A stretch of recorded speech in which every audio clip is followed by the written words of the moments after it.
বলো তো দেখি, পতাকার মধ্যে কয়টি রং আছে? শিক্ষক এসে শুধালেন হেসে তৃতীয় শ্রেণীর কাছে। একসাথে মিলে সব ছেলে বলে চিৎকার করে জোরে, তিনটে বর্ণ রয়েছে রাঙানো জাতীয় পতাকা জুড়ে। শ্রেণীর পিছনে বেঞ্চের কোণে শিশু ছিল এক বসে, পতাকার মাঝে 5 রং আছে বলল সে মৃদু ভাষে। কথা তার শুনে বাকি শিশুদের হেসে খায় লুটোপুটি। শিক্ষক রেগে বলেন হেঁকে, বোঝাও কি করে 5টি?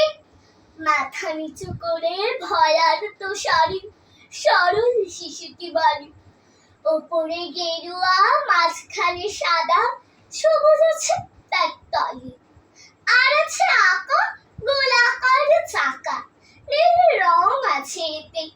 শিক্ষক বলে, এটাকে ধরলে তবু হচ্ছে 4টে। অবোধ শিশুটি বলল তখন, রং আছে আর এক। লাল লাল ছোপ দাগ দেখা যায় ওই পতাকার মাঝে। বাবাকে যখন আনলে ওরা কফিনের ঢাকা খুলে, জড়ানো রয়েছে দেহখানা তার পতাকা আর ফুলে। রক্তের দাগে ছিল লাল ছোপ ওই পতাকার মাঝে। এই নিয়ে মোট হলো 5টি। এবার তো ঠিক আছে।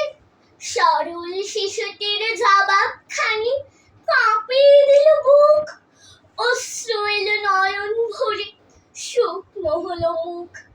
আজও যারা দেশের জন্য করছে বলিদান, স্বাধীনতার শহীদ সম তাদের অমর প্রাণ।